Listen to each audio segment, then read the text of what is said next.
লীলা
ব্রজভাব বিভাবিত হয়ে ব্রজ প্রেমকে আস্বাদন করবার জন্য ভগবান শ্রীরাম নবদ্বীপের মাঝে এসেছে।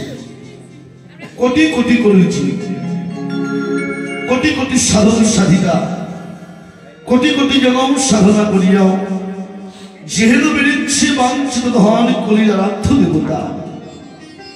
যোগী যেন যোগে পায় না, মুনি যেন ধ্যানে পায় না, সাধক যেন সাধনায় পায় না, এহেলো বেরিচ্ছে বাঞ্ছিত ধন। যিনি কলি জীবন উদ্ধার কল্পে নিয়ে এলেন নিগম কল্প তরুণ ফল।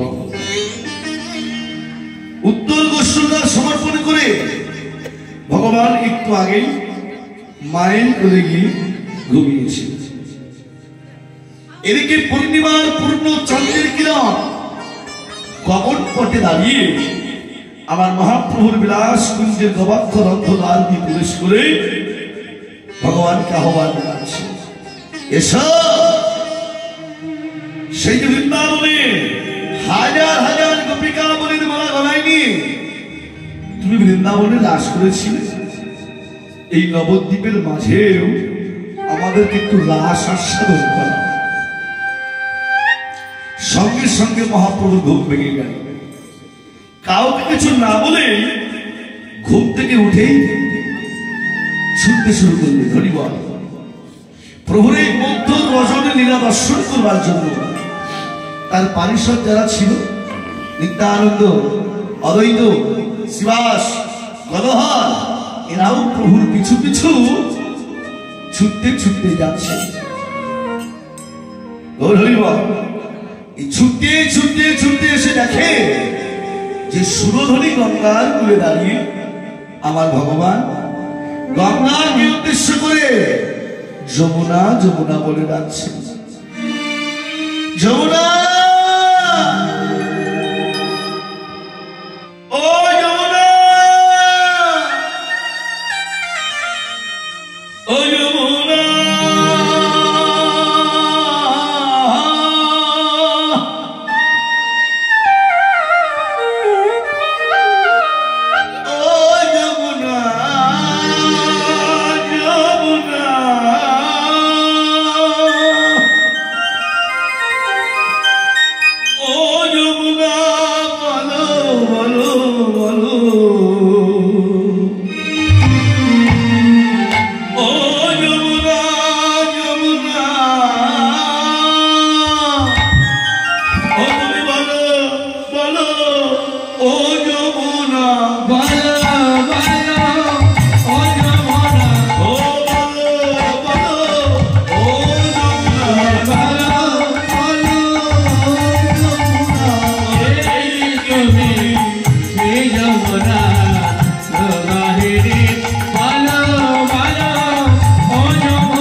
রূপে হাতে বিশাল তটে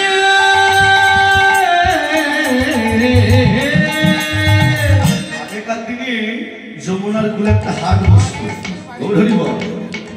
আর সেই হাটে দেশতেন গোপীগণ কিনতেন প্রাণ গোবিন্দ।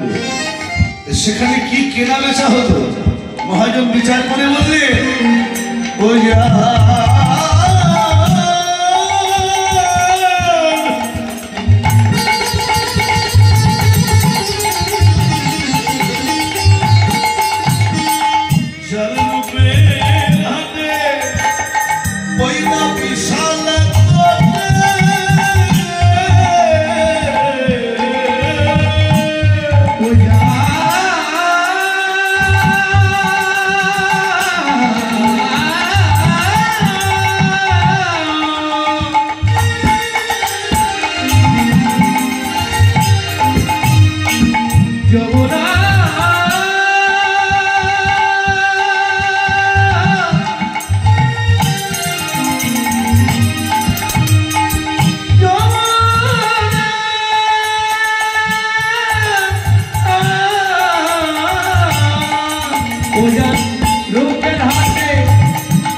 বলবে না?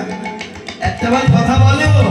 আমি তো তোমার কুলে রাস করেছিলাম, একটাবার মনে করে দেখো, মনে করে দেখো কোথায় চালু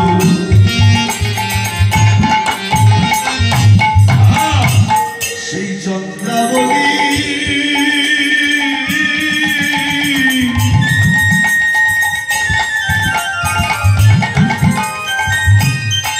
ওই আমার কোথা বাসে চলো গেলি, ওর কোথা চারু চন্দ্রাবলী।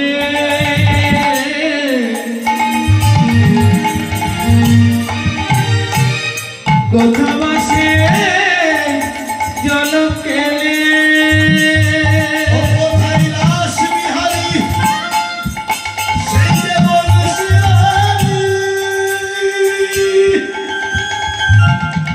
ওই আমার ভালে প্রিয় রাধা রানী, তুমি ভালো ভালো অনমরা,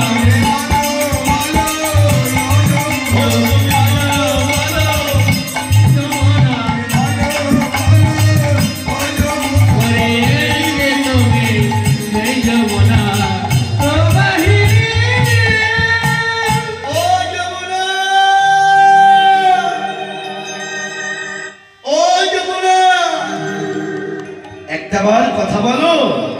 আমি তো তোমার কুলে রাস করেছিলাম। নিত্যানন্দ প্রভু ডেকে বললেন, অনিমাই ছোটবেলা থেকেই গঙ্গার কুলে বড় হয়েছিস, ছোটবেলা থেকে গঙ্গার কুলে বড় হয়ে এখন যমুনা দশা গঙ্গা দর্শন করে যমুনা যমুনা বলছিস কেন? গঙ্গার জল হচ্ছে ঘোলা আর যমুনার জল দেখতে কালো। তুই ঘোলা জল আর কালো জলটাকে মিলিয়ে ফেললি কি করে? ভগবান বলছেন, দাদা আজকে আমার নয়ন দিয়ে যারা গঙ্গাকে দর্শন করবে আজকে তারাই যমুনা যমুনা বলে জানবে। গৌরী বল চৈতন্য চরিতামৃত বলছে, রাধা কৃষ্ণ একই আত্মা, দুহু দেহ ধরি অনন্য বিলাস রস আস্বাদন করি। সেই দুই মিলে এবার চৈতন্য গোসাই শুধুমাত্র রাধার ভাব রস আস্বাদিতে দুটি দেহ হলো একটাই। রাধা কৃষ্ণ একই আত্মা, আত্মা যদি একটি হয় ওই দেহ দুটি। ওই যে মন্দিরে দুটো করে থালা, দুটো করে গ্লাস, দুটো করে মিষ্টি, দুটো করে তুলসীর পাতা ভগবানকে দিতে হচ্ছে। আত্মা একটি, দেহ দুটি। হরি বল কেন? না মহাদেব বললেন, যতক্ষণ পর্যন্ত এক থেকে ভেঙে দুই না হওয়া যায় ততক্ষণ রস আস্বাদন পূর্ণ হয় না। যেমন ধরুন পিতা থেকে যতক্ষণ পর্যন্ত সন্তান উৎপাদন না হয় ততক্ষণ বাৎসল্য প্রেম আস্বাদন করা যায় না। হরি বল। যেমন নিজের ছেলেকে চুমু খেয়ে যতটুকু আনন্দ অনুভব হয়, অন্যের ছেলেকে চুমু খেলে সে আনন্দ আসে পিতার মনে আসে না। হরি বল। ভগবানও চিন্তা করলেন যে আমিও প্রেমিক, আমারও একটা প্রেমিকা চাই। ভগবান তোর হাতে মাঠে মানুষের সঙ্গে প্রেম করতে পারে না, জানি তাই। আবার সেটা যদি নিজের প্রেমিকা হয় তাহলে নিজের মানুষ হয়, মানে প্রেমটা করতে সুবিধা হবে। হরে কৃষ্ণ। দেখবেন নিজের স্ত্রীর সঙ্গে প্রেম করলে কেউ কিছু বলে না, বলে কিন্তু বাইরের সঙ্গে ঘুরিব ওদের স্ত্রীর সঙ্গে প্রেম করতে যান, সমাজ নিয়ে রেখে ছুটে আসবে, সাধুগুরু বৈষ্ণবেরা ধর্মের দোহাই দিয়ে ছুটে আসবে, উকিলেরা আইনের দোহাই দিয়ে ছুটে আসবে। ভগবান চিন্তা করলেন যে নিজের মানুষ। মনে পড়ে গেল সেই সত্য যুগের কথা। অভিমন্যু নামক এক ঋষি কঠোর তপস্যায় ভগবান নারায়ণকে সন্তুষ্ট করে তার কাছে বর প্রার্থনা করেছিলেন। কি বর? যে ভগবান ধন ঐশ্বর্য আধিপত্য সম্পদ কিছু চাই না, কি চাও? যদি কিছু দিতেই চাও তোমার লক্ষ্মীকে আমার স্ত্রী করে দাও। ভগবান বললেন, তাই কখনো হয়? অন্য কিছু চেয়ে নেই।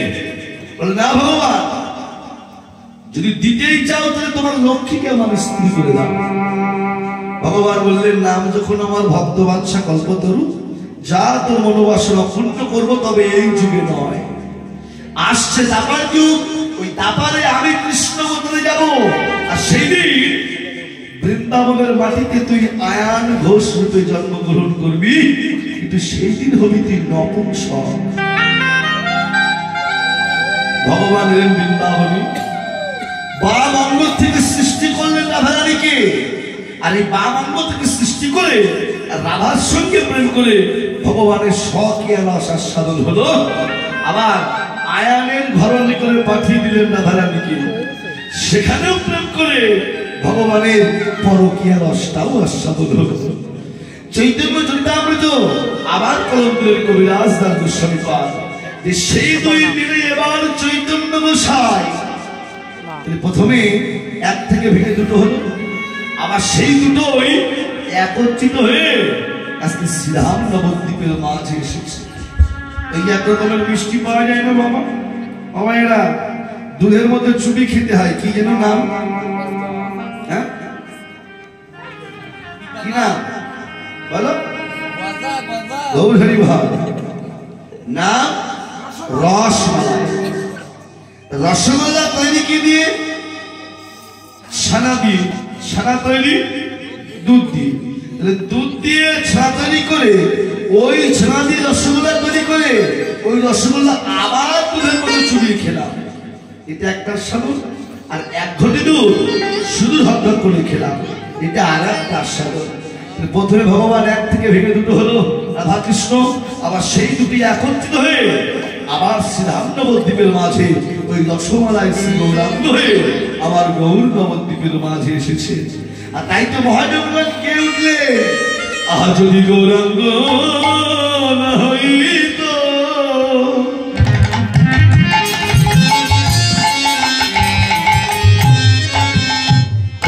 তবে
এই নদিয়ায় নাই আসিত, তবে তার প্রেমের মহিমা বলো কে জানাতো।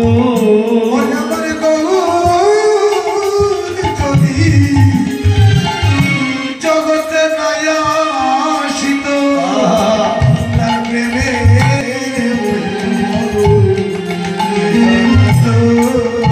সেই মধুর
সতী হইত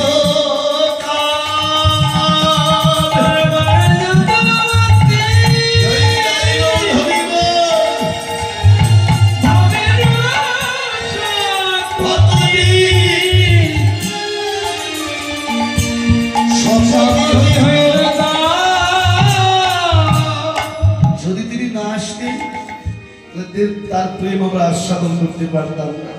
তিনি এসেছেন একই অঙ্গে দুটি দেহ। হরে কৃষ্ণ।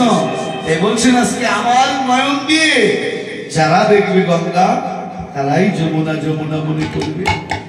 যমুনা দর্শন করে ভক্তবৃন্দ সঙ্গে নিয়ে যখন শ্রীবাসের আঙ্গিনায় যাচ্ছেন মহাপ্রভু, যাওয়ার পথে একটা ফুলের বাগান দর্শন করেছেন। আর এই ফুল বাগান দর্শন করে মহাপ্রভু দর্শন করে বলছেন কি ফুল বলো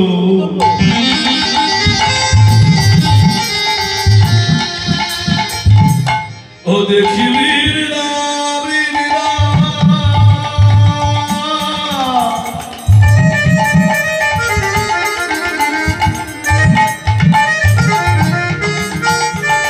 বৃন্দাবনের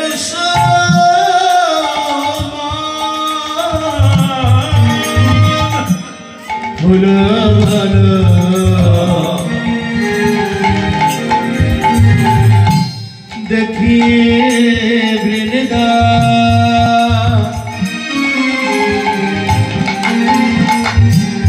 গণের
এই বুঝি সেই বৃন্দাবন। কোথায় বৃন্দাবন? কোথায় বৃন্দাবন? এটা এখন আর পাঁচটা গ্রাম নেই, আছে গৌরীব। এটা বৃন্দাবন ধাম।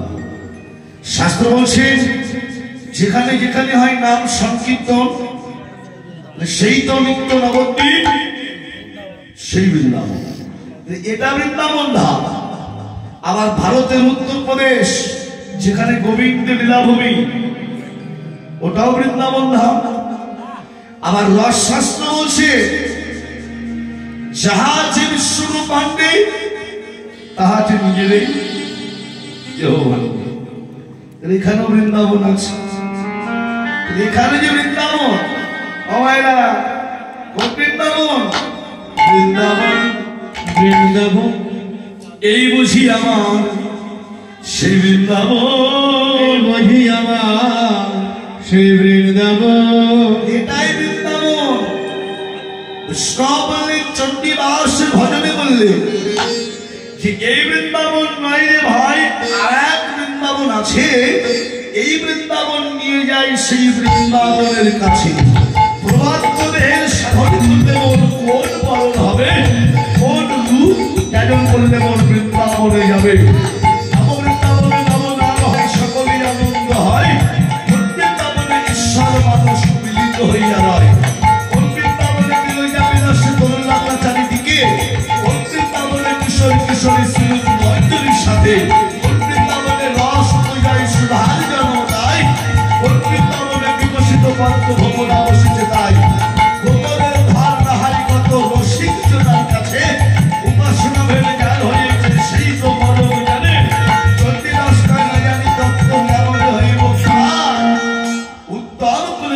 নিয়েছি, তবু আমাদের নিচু ব্যবহার কেবল তারাই তারাই তারাই জানে, তারাই তারাই তারাই জানে, তারাই তারাই তারাই জানে, তারাই তারাই জানে। ভাবে ভজন বলে তারাই তারাই তারাই জানে,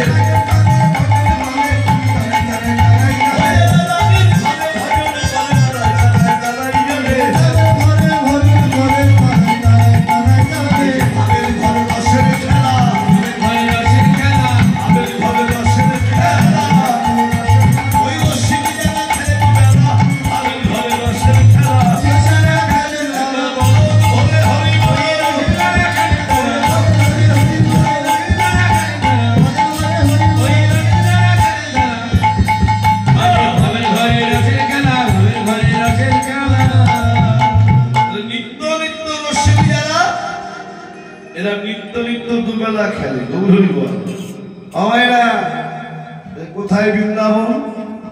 জগাধি। ভারতের উত্তরপ্রদেশ বৃন্দাবন, ওই বৃন্দাবনের পরিধি কত ক্রোশ? কয় ক্রোশের বৃন্দাবন ধাম? 84 ক্রোশ বৃন্দাবন ধাম। এক ক্রোশ সমান সমান 2 মাইল। ওই বৃন্দাবন যদি 84 ক্রোশ হয়, মানবের দেহ বৃন্দাবন এটাও 84 ক্রোশ। মেপে দেখবেন, যার যার হাতে 3.5 হাতের দেহ, তাহলে এক হাত সমান সমান 24টা আঙ্গুল। 3 24 72, আর 24-এর অর্ধেক 12, 72 আর 12 84। 84 কোষে দেহ বৃন্দাবন, দেহ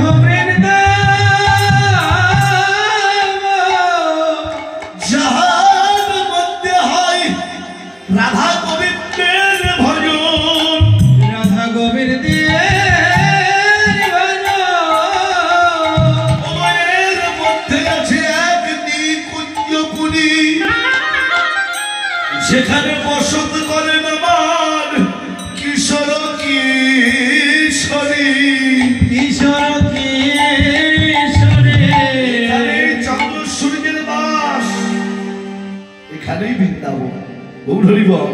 আর সেই বৃন্দাবনে আমার ভগবান আজকে বলছেন এটাই বৃন্দাবন ধাম। ফুলের বাগান দর্শন করে বলছেন। আর এই যারা ভক্তবৃন্দ ছিল তাদেরকে দর্শন করে মহাপ্রভু বলতে লাগলেন, কি বলে এরাই আবার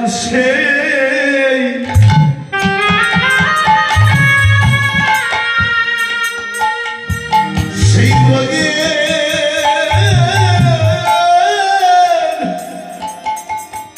সেই ব্রজে গোপী রে, ওরে রায়ামা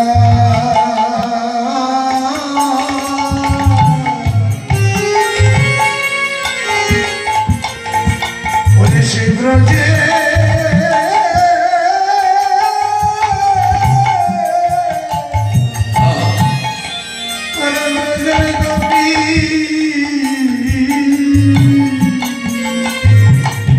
সে গোপী লয়ে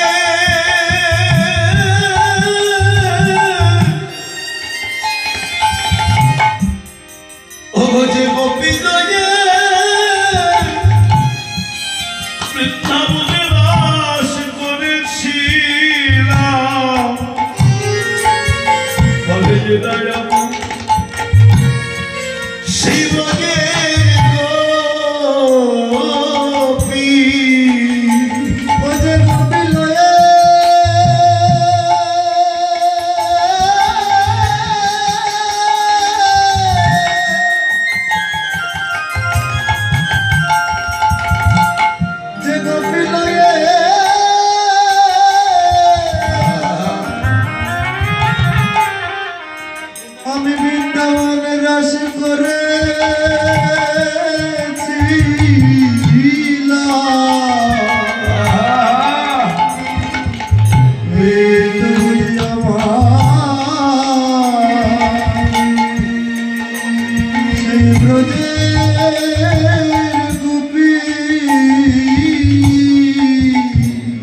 করেছিলাম এরাই হলো গোপী। গোপী কি বৃন্দাবনে নবদ্বীপে ছিল? নবদ্বীপে গোপী ছিল না, গোপী ছিল সেই বৃন্দাবনের মাঝে। তো ভগবান কাদের দর্শন করে বলছে? নদিয়ার ভক্ত যারা তারা। গৌরহরি বল হরে কৃষ্ণ। বৈষ্ণব বললেন আগে জানতে হবে গোপী শব্দের অর্থটা কি। বললেন গো শব্দের অর্থ হচ্ছে ইন্দ্রিয়, আর পি শব্দের অর্থ হচ্ছে দমন করা। যারা ইন্দ্রিয় গণকে দমন করতে পেরেছে একমাত্র তারাই হচ্ছে গোপী। অপরাধ বৈষ্ণব বললেন শুধু তা নয়, এই নদিয়ার মাঝে গোপী কারা জানো? নদিয়ার মাঝে গোপী হচ্ছে তারা কারা? যারা গোপনে গোপনে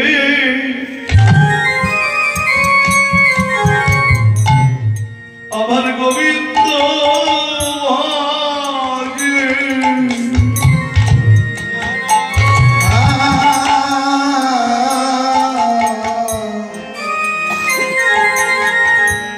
যারা গোপনে গোপনে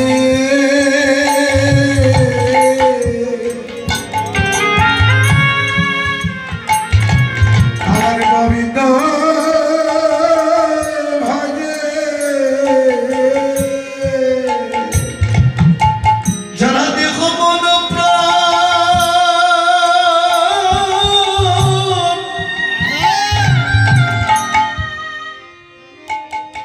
আমার গোবিন্দের চরণে সপেছে,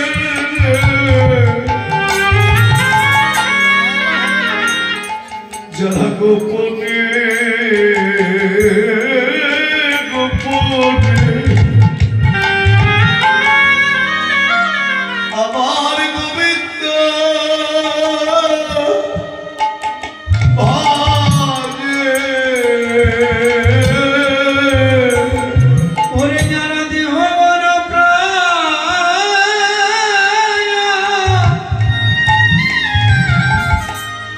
ওই গোবিন্দের চরণে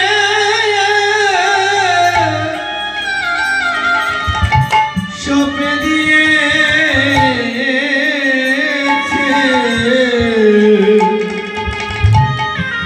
যারা গোপনে গোপনে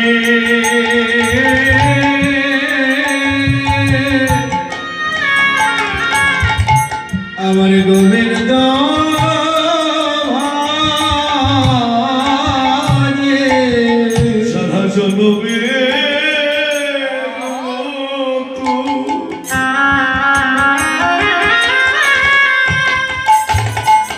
ওই চরণে সপেছে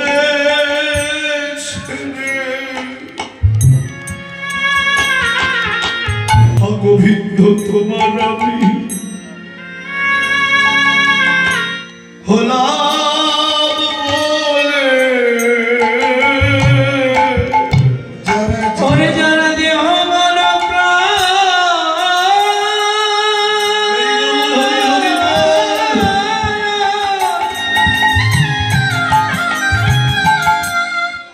ওরে দেহ মন প্রাণ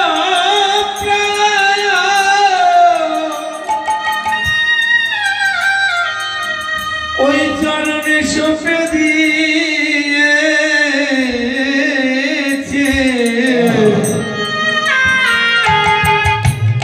যারা গোপনে গোপনে আমার গোবিন্দ ভজে। যারা গোপনে গোপনে গোবিন্দের ভজন করে তারাই তো গোপী। চণ্ডীদাসের ভজনে বললেন শুধু তারাই গোপী নয়, প্রজ্বলিত স্থানে সামর্থ্য যৌবনে কৃষ্ণ আত্মা অর্পণে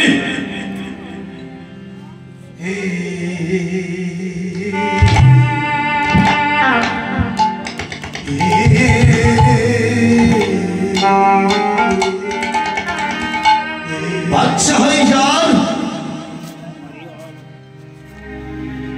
ও শ্রীমতীর স্বভাবে আসক্তি পরভাবে রতি আর রসেতে মিলন হয়েছে। যে ভক্তের রতি রসে মিলন হয়েছে একমাত্র তারাই তো গোপী। ব্রজনিত্য স্থান, এই দেহটা একটা নিত্য স্থান। আর এখানে সময় কখন? সামর্থ্য যৌবন থাকতে থাকতে এই কৃষ্ণের আত্মাকে যদি কেউ কৃষ্ণ চরণে অর্পণ করতে পেরেছে, বাগানে ফুল ফলে, আর সেই ফুল যদি সময় মতো গোবিন্দ সেবায় দেওয়া যায়, মধু থাকতে থাকতে আপন আপন দেহে ভক্তি কুসুমটাকে প্রস্ফুটিত করে সব গুরু চরণ আশ্রয় করে যারা ভগবানের জন্য দিতে পেরেছে তারাই তো গোপী। গৌর হরি বল, তারাই একমাত্র গোপী। গুরু আশ্রয় করে নিয়ে যারা ওই হংস তত্ত্বটাকে জানতে পেরেছে, নাম জপ করছেন, মনে মনে জপ করুন সেই নাম। হরি বল, মনে মনে জপ করুন। শ্বাস প্রশ্বাসের মাধ্যমে জপ করলেও কৃপা লাভ হয়, এমন না। আর ওই তত্ত্ব জানতে পেরেছে যারা, একমাত্র তারাই হচ্ছেন গোপী। গৌর হরি বল।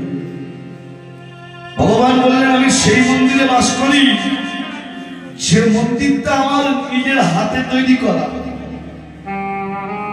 এই যে মন্দির তৈরি হয়েছে তা কি ভগবানের তৈরি? ভগবানের তৈরি নয়, ভগবানের সৃষ্টি, মানুষের তৈরি এই মন্দির। কিন্তু ভগবানের তৈরি কোন মন্দির?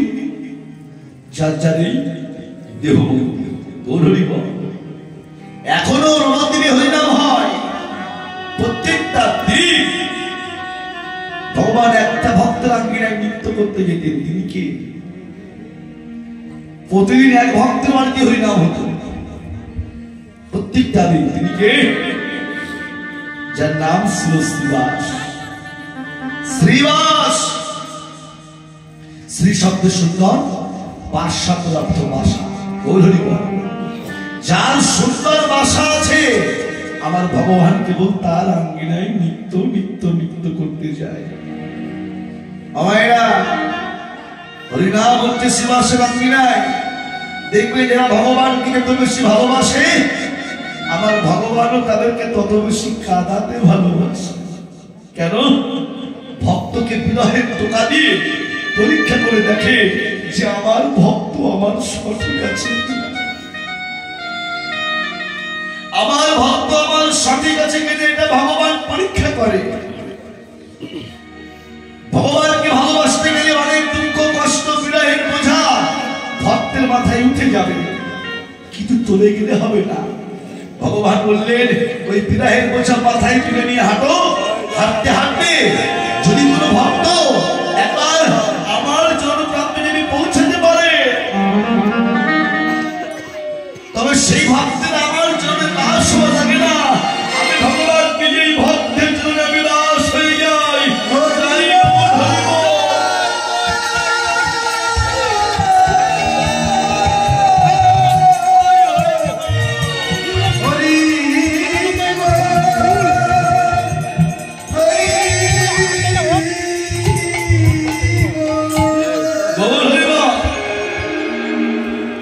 হরে কৃষ্ণ বাবা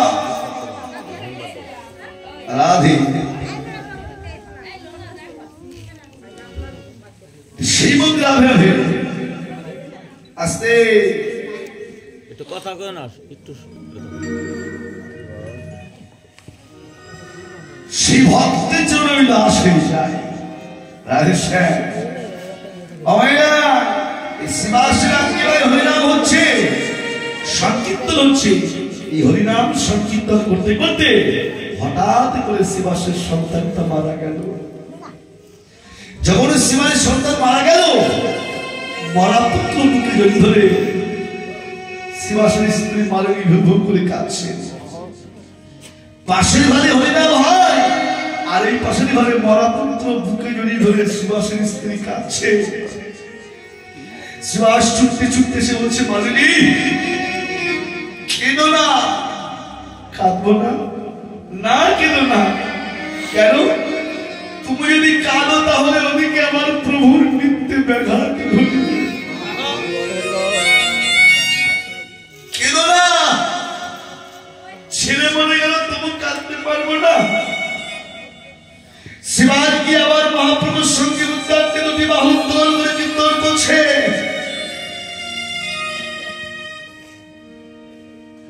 মহাপ্রভু শ্রীবাসের বদন মানে চেয়ে বলছে, শ্রীবাস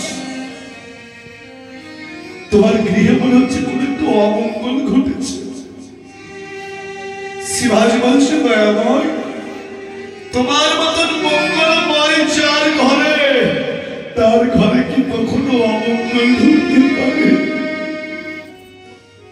শ্রীবাস বলছে, মহাপ্রভু বলছেন, শ্রীবাস আমি জানি তোমার ছেলে মরে গেছে। কই তুমি তো একটা বারের জন্য কাঁদলে না? শ্রীবাস বলছে, আমি কাঁদবো কেন? কেন বলে, ভগবান এই জগৎ যদি কেউ কারো কাছ থেকে টাকা ধার নেয়, সেই টাকা পরে তাকে সুদ সমেত ফেরত দিতে পারলে তার যেমন হৃদয়ে আনন্দ হয়। গোবিন্দ, যে সন্তান আমার মারা গেছে, সন্তান তো আমার নয়, তুমি আমাকে দিয়েছিলে, আমি তোমার বস্তু, আমি আমার তোমার চরণে ফিরিয়ে দিয়েছি। ভগবান আমি কাঁদবো কিসের জন্য?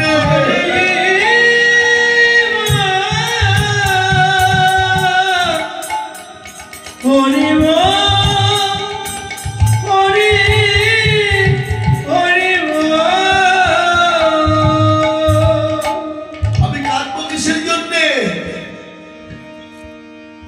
ভগবান মহাপ্রভু থাকতে পারলেন না। ছুটতে ছুটতে গিয়ে শ্রীবাসকে বুকের মধ্যে নিয়ে ধরে বলে, শ্রীবাস রে, জগতে ভক্ত অনেক হবে, কিন্তু তোর মতো ভক্ত আর জগতে হবে না। ওরে আয় ভক্ত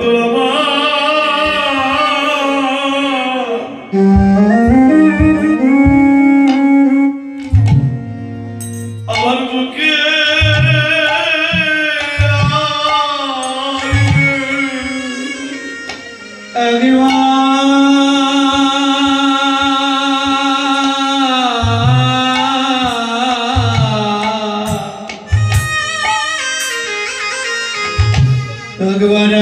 ভগত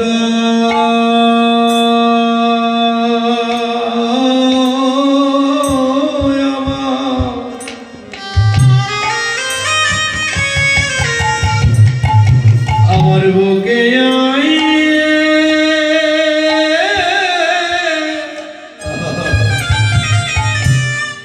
আমার বুকে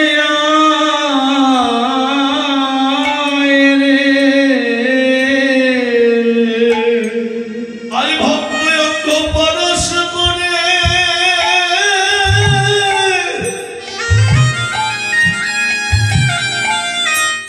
অঙ্গ পরশ করে জনম ধন্য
ভাগ্যে এমন মধুর সঙ্গ আর কবে বা হবে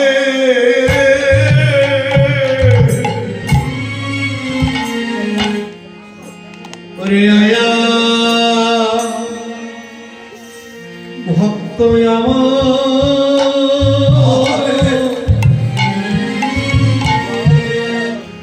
আমার বুকে আয় রে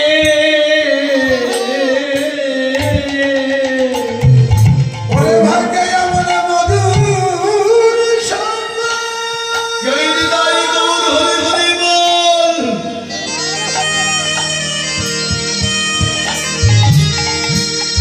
ওরে ভাগ্যে এমন মধুর সঙ্গ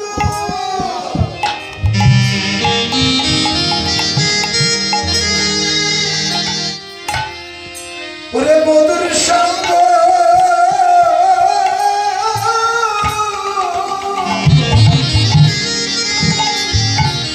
ওরে ভাই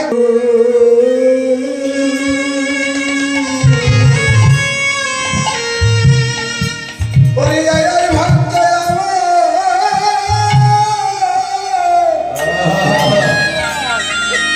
আমার বুকে আয় রে ওরে আমার ভাগ্যের কথা বলা তো যায় না ওরে আমার ভাগ্যে কথা বলা তো যায় না কবে এমন মধুর সঙ্গ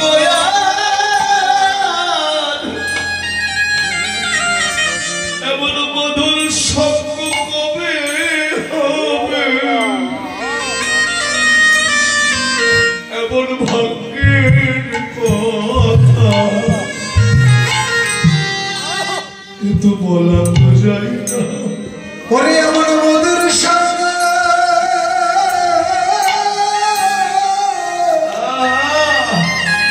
ওরে ভাগ্য কবে হবে ওরে ভাগ্যের কথা কিছু বলা যায় না এমন মধুর সঙ্গ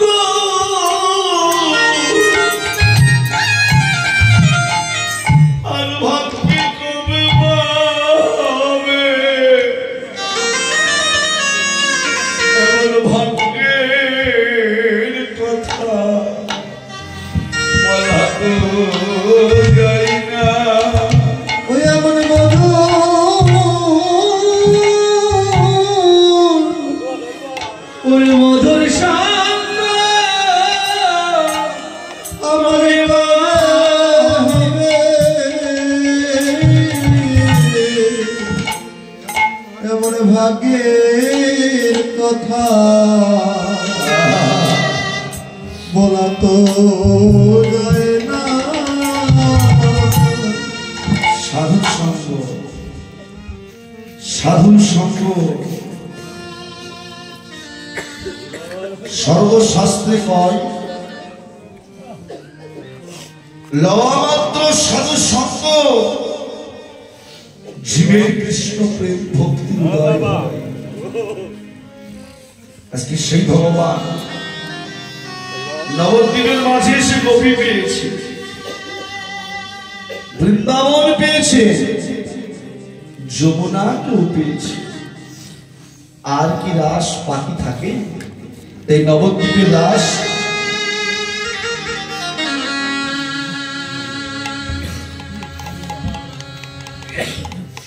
এই নবদ্বীপে দাস নবদ্বীপেই প্রকাশ করছে। কেমন ভাবে খোল আর করতালকে সঙ্গে করে খোল করতাল সঙ্গে করে নিয়ে নবদ্বীপের রাস প্রকাশ করছে।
কি বাজে খোল আর করতাল হরিবল। এই যে খোলটা বাজছে, খোল বেজে কি বলছে? খোল বেজে কি বলে মা? বাজে খোল, বাজে খোল, খোল বেজে বলে বাজে খোল, খোল বেজে বলে বাজে খোল,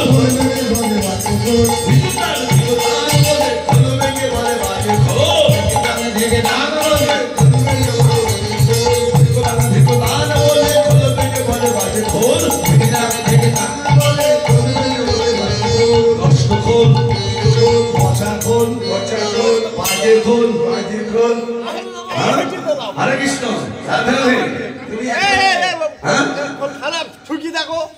খোল বাজে না? ও মায়েরা খোল তো বাজে, বাজে না? হরে কৃষ্ণ হরিবল। এক খোল বাজে না বাবা? খোল তো বাজে। রাধে রাধে হরে কৃষ্ণ।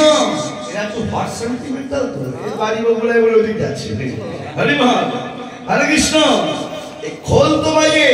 এই যে খোল 5টা বস্তু দিয়ে গঠিত। হরে কৃষ্ণ জানি ভাই, এই খোল 5টা বস্তু দিয়ে গঠিত। মাটির দেহ, ওপরে চামড়ার কোলের দেওয়া। খোল যেমন 5টা বস্তু দিয়ে গঠিত, আমার আপনার দেহটাও পঞ্চভূতের তৈরি। ক্ষিতি, অপ, তেজ, মরুদ, বোম। তাহলে ক্ষিতি আপনি মরুদ বোমের দেহ গড়া, খোলটাও 5টা বস্তু দিয়ে গড়া। এর যেমন একটা খোল আছে, প্রত্যেকেরই একটা করে খোল আছে, আছে না? এই খোল বেরিয়ে এই খোলকে বলছে কি? বাজে খোল। বাজে খোল কার? বাজে খোল যেজন কৃষ্ণ ভজন যোগ্য জনপ্রিয়, যেজন কৃষ্ণ বলে না আজ তার খোল বেজে বলে ও বাজে খোল। কৃষ্ণ বলা জনপ্রিয় কৃষ্ণ বলে না, তার খোলে বেজে বলে বাজে খোল। ও যেজন হরি বালা ও জনপ্রিয় হরি বলে না, ও তার খোল বেজে বলে ও বাজে খোল। হরি বলা জনপ্রিয় হরি বলে না, তার খোলে বেজে বলে বাজে খোল। হরি বলার যেমন কৃষ্ণ বলার যেমন পেও, যেজন হরি কথা কৃষ্ণ কথা বলে না, তার খোল হচ্ছে বাজে খোল। এই যে বাবা, এ খোল আমি আপনি বাজাতে পারবো? কিন্তু এরা পারবে কেন? বল হরি বল না। সৎগুরু আশ্রয় করে গুরুদেবের কাছ থেকে সাধা মন্ত্র নিয়েছি। যারা খোল তবলা শিখতে যায়, এদের প্রথম বল কি দেয়? তেরে গেলে তাক, তেরে গেলে তাক, তাক ললিতা এমনি করে সেরে সেরে এই খোলে বল তুলতে হয়। এই খোলটা সাধলে যেমন বল ওঠে, গুরুদেবের কাছ থেকে যারা দীক্ষা নিয়েছেন, শিক্ষা মন্ত্র নিয়েছেন, যারা যারা সাধা মন্ত্র নিয়েছেন, এই খোল সাধলেও বল ওঠে না। এখানেও সাধলে বল ওঠে। এই একটা লোহার দণ্ড, যদি আপনি ব্যবহার না করেন কি হবে? কি হবে? জং ধরে যাবে, মরিচা পড়ে যাবে। ঠিক তত এই দেহটাও একখানা যন্ত্র, আর এই যন্ত্র যদি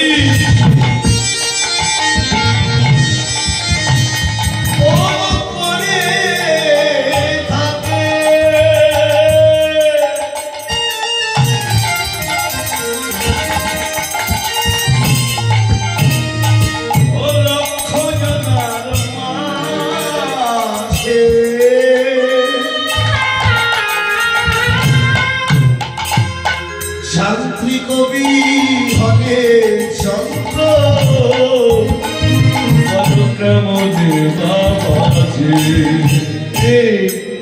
যন্ত্র যদি পড়ে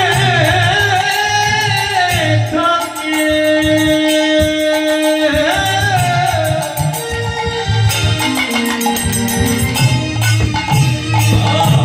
লক্ষ জন মাঝে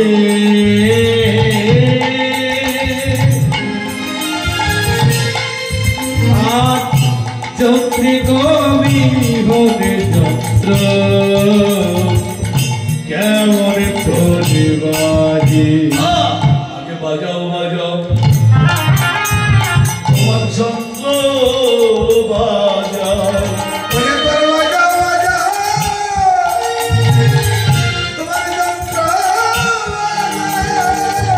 আগে আশ্রয় করে আগে বাজাও বাজাও ও তোমার যন্ত্র বাজাও। আগে গুরুজন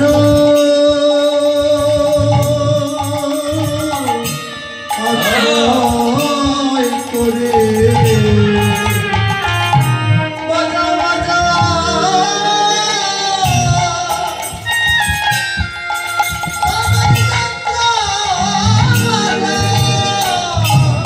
গুরু আশ্রয় করে আগে যন্ত্রটাকে বাজাও। যন্ত্র না বাজালে বাজে? যার যার যন্ত্র আগে বাজিয়ে নাও, গুরু আশ্রয় করে নিয়ে। খোল তো আছে, খোলের সঙ্গে একটা কি বাজে? খোলের সঙ্গে আর কি বাজে মা? গৌরী বাজে করতাল, করতাল গৌরী বাজে করতাল, বাজে করতাল, করতাল বলে করতাল, করতাল বলে করতাল, করতাল বলে করতাল বলে করতাল, করতাল বলে করতাল।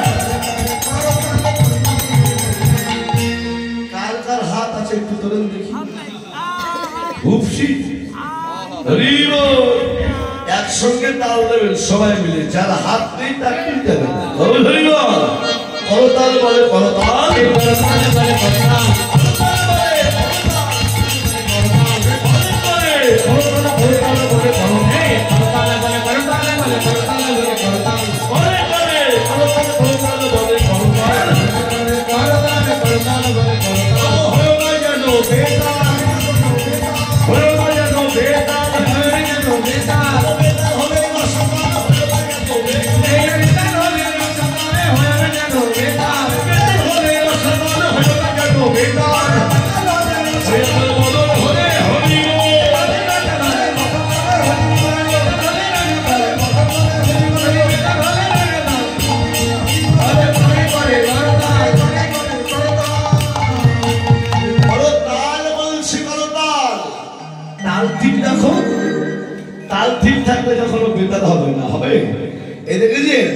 প্রতিদিন ৩-৪ কিলোমিটার না হাঁটলে ভালো হয় না।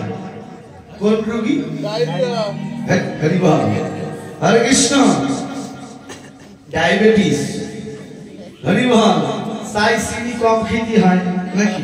হ্যাঁ, হরে কৃষ্ণ। মাটির তলের জিনিস খাওয়া যায় না। মানে হরি বল, ভগবান বলছে আমার বস্তু যদি কেউ আমাকে না দিয়ে খায় তাহলে তাকে চুরি করে খাওয়া হয়। যাই কিছু খান না কেন ভগবানকে দিয়ে খান, জীবনে কখনো রোগ ব্যাধি হবে না। হ্যাঁ, হরে কৃষ্ণ। ভগবান রোগ ব্যাধি হবে না, কিন্তু এই যে আমরা দিতে চাই না, ভগবানের বেলায় কম পড়ে যায় না বাবা, কম পড়ে। হরে কৃষ্ণ। এই গ্রামে কীর্তন হচ্ছে, কত ঘর মানুষ আপনারা এখানে? 50-60 ঘর হবে। যেদিন কীর্তনের মিটিং হয়েছে ওই দিন সবাইকে বাড়ি প্রতি চাঁদা হয়েছে, কাউকে 1000, কাউকে 2000, যার যেমন সামর্থ্য সে তেমন চাঁদা দেবে, এটাই তো কথা হয়েছিল। 500 টাকা চাঁদা ধরেছিল। আজকে কীর্তন শেষ হয়ে যাচ্ছে, এখনো এমন জায়গা আছে যে চাঁদা আদায় হয় না। কিছু মনে করবেন না, এমন জায়গা আছে। হরি বল। তাহলে কীর্তন শেষ হয়ে যাচ্ছে, 500 টাকা চাঁদা ধরেছে, 300 ইনি বলবে তোমার কাকার শরীর খুব খারাপ। হ্যাঁ, তোমার কাকার শরীর খুব খারাপ, এই বছর নাও, সামনের বছর দেখবো। এই বলে চলে গেল। আজকে কীর্তন শেষ হয়ে যাক, যদি কালকে জামাই বাড়ি আসে ওই বেলায় কিন্তু পয়সার অভাব হয় না, হয় 1200 টাকা কেজি হলো কিনে খাওয়া, কিন্তু ভগবানের বেলায় কম পড়ে যায়, যায় না? এসো না, জামাই এসছে, জামাই যদি কেউ থাকে ডাক করবেন না, আমি আপনাদের বলে দিই। হরি বল। তাহলে দিতে হয় ভগবানকে, দিয়ে খাও। বলুন বাবা আমি তো মাছ মাংস সবই খাই, সেগুলো দেবো না, আপনার অর্জিত টাকা দিয়ে যারা ভগবানকে দিতে পারে অন্তত বছরে একবার হলেও ভগবানকে সেবা দেয়, এতেও মঙ্গল হয়, হয় না? বাজার করতে যাচ্ছে, গিন্নি পেছন দিক থেকে ডেকে বলছে, এই দেখো আজ কিন্তু ঠাকুর ঘরে কিছু নেই। বলে কত সপ্তাহে তুলে দিলাম, যত সব বাজে খরচ। ভগবানকে দেবে, এতেও বাজে খরচ। এখন বাজার করে পকেটে 10টা টাকা পড়ে আসে, এই দেখো 10 টাকা এখন আপেল হবে, হবে না। আমরা চিন্তা করছি খায় না, এখন 10 টাকায় এমন জিনিস কিনবো যা মাসখানেক যায়। বলো তো কি কেনা যায়? যা মাসখানেক যায় ওই জিনিস কিনবি। কি বাবা ওই দেখুন ছোট ছোট গোল গোল সাদা সাদা বেরিয়েছে, কি কি বলে? নকল দানা। হ্যাঁ, খাগড়ায় আবার কে বলে নকুল দানা বলে। হ্যাঁ, ওই নকুল দানা কিনেছে 10 টাকা দিয়ে, অনেকগুলো হয়েছে। এখন আমাদের ভক্তিটাও ঠিক ওই জাতীয় বাবা। ও ভাইরা, বাড়িতে কুকুর বসে, কুকুর বাড়িতে কুকুর বসে যারা সেই কুকুরকে খেতে দেয় যে থালাটাতে, সে থালাটাও কিন্তু এত বড়, বলো না? আর ভগবানের ভোগের থালা কতটুকু? ওইটুক গ্লাসের অবস্থা আরো মারাত্মক। হরে কৃষ্ণ। তাহলে এই দেখো নকুল দানা কিনে এসছে, কিনে নিয়ে একটা নকুল দানা ওই পাটার উপরে দিয়েছে।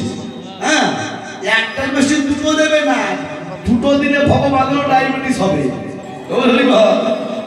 এখন ওই দিয়ে একটা নকুল দানা দিয়ে ডাকছে, নিতায়েশ্বর গৌরেশ্বর পঞ্চতত্ত্ব দাদা গোপালষ্ট কবিরা 64 মহন্ত ভগবান সব এক জায়গায় দিয়েছে, একটাই নকুল দানা, যা দিয়েছি তুমি সবাই মিলে খেয়ে পারবে না।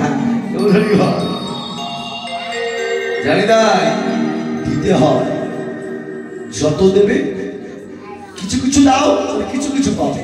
আর যদি পুরোটাই দিয়ে দাও পুরোটাই তো পাবে। গৌরী বল। আজকে ভগবানকে পাওয়ার জন্য যারা সর্বস্ব দিয়েছে তারাই তো ভগবান পেয়েছে।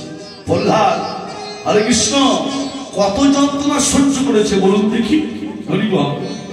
হিরণ্যকশিপু কত যন্ত্রণা দিয়েছে, ধ্রুব মহারাজ রাজ্য ত্যাগ করে দিয়ে চলে গেল। হরিবল, হরে কৃষ্ণ। রঘুনাথ দাস গোস্বামী ১৬ লক্ষ টাকার জমিদারিত্ব ত্যাগ করলেন। সব ত্যাগ করে দিয়ে তারা ভগবানকে পেয়েছিল। এই যেমন দেবে তেমন পাবে। হরিবল। এই বলছেন তাল ঠিক রাখো, তাল ঠিক থাকলে কখনো বেতাল হবে না। খোল বাজে ও তাল বাজে, মহাপ্রভু তার মধ্যে কিন্তু করছে। আর কেন আছে গো? ওই আমার অদ্বৈত নাচে রে, আমার অদ্বৈত নাচে রে, অদ্বৈত নাচে রে, অদ্বৈত নাচে রে, হরে বল হরি বল, হরি বলে হরি বল হরি বল হরি বলে অদ্বৈত নাচে রে। অদ্বৈত নাচে ওই আমার নিত্যানন্দ নাচে রে, নিত্যানন্দ নাচে রে, ওই মহাপ্রভুর বামে ভাবে নিত্যানন্দ নাচে রে। ও মহাপ্রভু ঘিরে ঘিরে নিত্যানন্দ নাচে রে, মহাপ্রভু ঘিরে ঘিরে নিত্যানন্দ নাচে রে। শিবাস নাচে রে, শিবাস নাচে রে, শ্রীবাসে নাচে রে, শিবাস নাচে রে, শিবাস নাচে রে, শ্রীবাসে নাচে রে। তারা বিদায় তোর নাচে সেই শিবাস নাচে রে, নারায়ণ গৌর নাচে, হরে হরে নারায়ণ গৌর নাচে, ওই নারায়ণ গৌর নাচে, শ্রীবাসে নাচে রে। মহাপ্রভু ঘুরে ঘুরে আমার শিবাস নৃত্য করছে। নিত্যানন্দ নাচে, অদ্বৈত নাচে, অদ্বৈত নাচে আর হুঙ্কার করে গর্জন করে, কি গো একদিন তুমি আমাকে বের করে দিয়েছিলে, এই রাস তুমি আমাকে দেখতে দাও না। কে বাবা অদ্বৈত? তিনি ছিলেন সেই পূর্বলীলার ভোলানাথ। সেই ভোলানাথই এই নদিয়ায় সীতানাথ হয়েছে। হরে কৃষ্ণ। এই দেখুন সকালে জাগরণ হয়েছিল, ভক্তের সংখ্যা খুব বেশি ছিল না, ছিল গমন গোষ্ঠ হলো, একটু বাড়তে শুরু হলো। সূর্য পূজায় কানায় কানায় পরিপূর্ণ ছিল, জায়গা দেওয়া যাচ্ছিল না। উত্তর দেশটাও ঠিক তাই। এই রূপের আসর যখন শুরু হলো, আস্তে আস্তে কমতে শুরু হলো। আর রাস, রাধা গোবিন্দের মাধুর্য মণ্ডিত রাস, এই রাস সবার ভাগ্যে হয় না, সবাই আস্বাদন করতে পারে না। মা জানি নাই পরম বৈষ্ণব চূড়ামণি যিনি ভোলা মহেশ্বর শিব ঠাকুর, তার ভাগ্যেও হয় না। তিনি গিয়েছিলেন রাসস্থলীতে প্রবেশ করেছিলেন, কিন্তু তার কৃপা হলো না। ঘোরটা কেন বদলে বড় করে দিয়ে যখন রাসস্থলীতে ঢুকলেন, ভগবান বললে, ভোলা কেউ দেখুক আর না দেখুক, আমি তো দেখেছি, আমি তো দেখেছি। যখন কাপড়টা টান দিয়ে খুলে নিয়ে প্রকাশ করলেন তার স্বরূপ, করধর করে বললে, ভগবান যে মাধুর্য মণ্ডিত রাস তুমি সামান্য কয়েকজন ভক্তদেরকে নিয়ে তুমি আস্বাদন করছো, আমার আস্বাদন করতে দাও না। ভোলা আমি তোমাকে অভিশাপ দিলাম। কেন? আমাকে তুমি পরীক্ষা করতে এসছো, আর আমি তোমাকে অভিশাপ দিলাম, এই ব্রহ্মকুল ছেড়ে তোমাকে নরকুলে জন্ম নিতে হবে।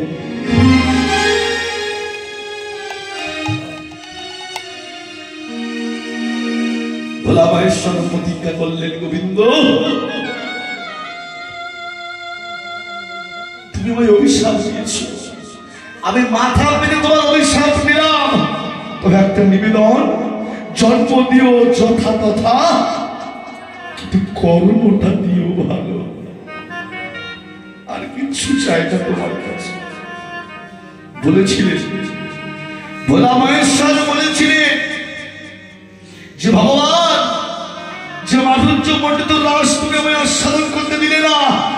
আমিও প্রতিজ্ঞা করছি, আসছে নবদ্বীপ ধাম, ওই নবদ্বীপের মাঝে আমি তোমার আগে যাব, তুমি আমার পরে যাবে।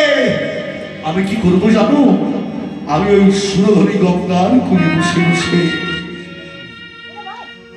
প্রত্যেকটা দিন তুলসী পত্রে কৃষ্ণ নাম লিখে দিয়ে আমি ভাসিয়ে দেব গঙ্গা, ভাসিয়ে দেব গঙ্গা। আর সেই দিন তোমাকে রাখবো মদন গোপাল, মদন গোপাল। দেখা দাও দেখো গো মদন মদন গোপাল। সেদিন তুমি আমার ডাক শুনে থাকতে না পেরে ব্রজের এই প্রেম সম্পদ তুমি চুরি করবে, প্রত্যেকটা জীবের দ্বারা দ্বারে সেদিন তুমি বিলায় দেবে। এই ব্রজের রাস লীলা যাহা, এই কলিতে নাম যোগ্য তাহা। হরিনামের যোগ্য হয়েছে না? নাম কত প্রহার হয়েছে? নাম ক প্রহার? 16 প্রহার। গৌর হরি বল। হরে কৃষ্ণ কৃষ্ণ কৃষ্ণ হরে হরে, হরে রাম রাম রাম হরে হরে। 16টা নাম, 32টা অক্ষর, 16টা শাখা, 16টা সখী। জীব যতবারই কৃষ্ণ নাম উচ্চারণ করবে, জীবের এই দেহ মাঝে ততবারই রাস লীলা প্রচার হবে। সবাই মিলে গাইবেন আমাদের সঙ্গে। গৌর হরি বল। সবাই মিলে গাইবেন আমাদের সঙ্গে। রাধে হরে কৃষ্ণ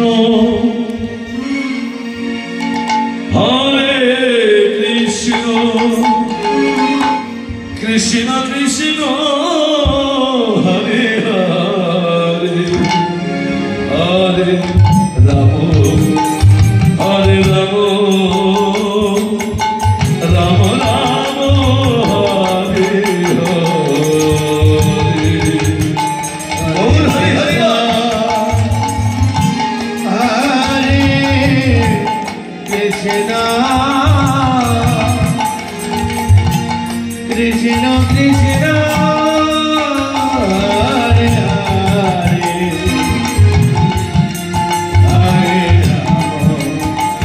হরে রাম রাম রাম হরে হরে। হরে কৃষ্ণ কৃষ্ণ কৃষ্ণ হরে হরে, হরে রাম হরে রাম, রাম রাম হরে হরে। হরে কৃষ্ণ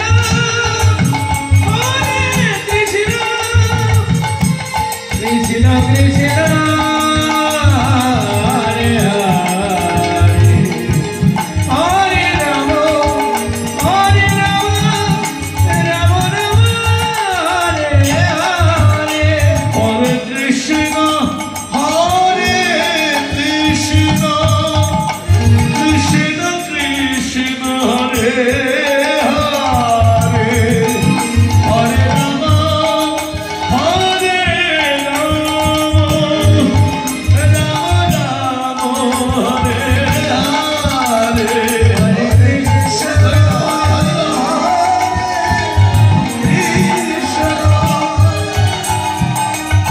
কৃষ্ণ কৃষ্ণ হরে রাম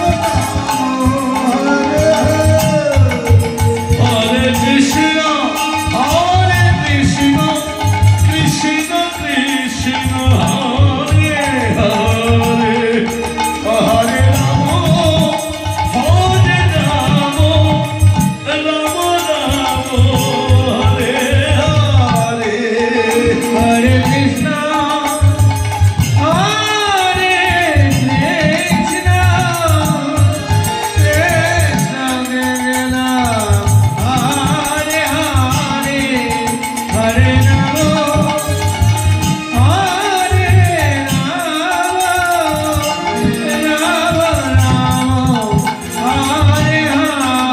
হরে কৃষ্ণ কৃষ্ণ কৃষ্ণ হরে হরে হরে রাম রাম রাম হরে হরে হরে হরে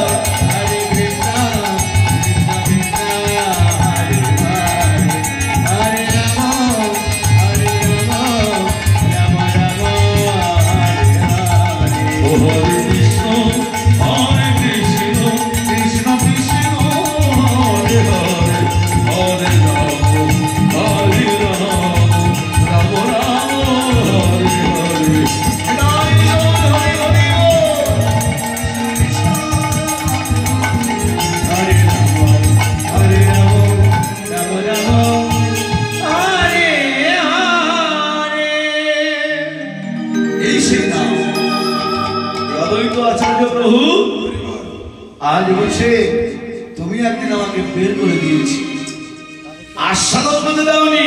হরিবল এই অদ্বৈত নাচে, শিবাস নাচে, নিত্যানন্দ নাচে, আর কে নাচে? ওই অদলে এক ভক্ত দাঁড়িয়েছিল, শেষে আমার মহাপ্রভুর বাম ভাগে দাঁড়িয়ে।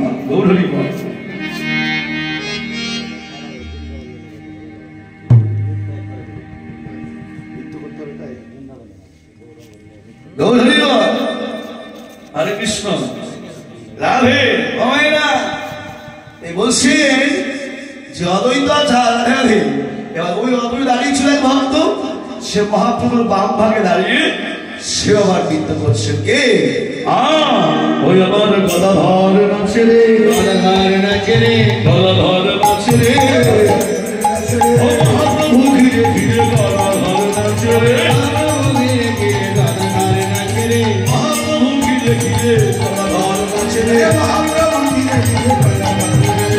কৃষ্ণ ভক্ত বলছে দাঁড়া দাঁড়া দাঁড়া, আরে গদাধর নয় তো, তাহলে যেন গদাধর আছে রে, গদাধর আছে রে, গদাধর আছে রে, গদাধর আছে রে,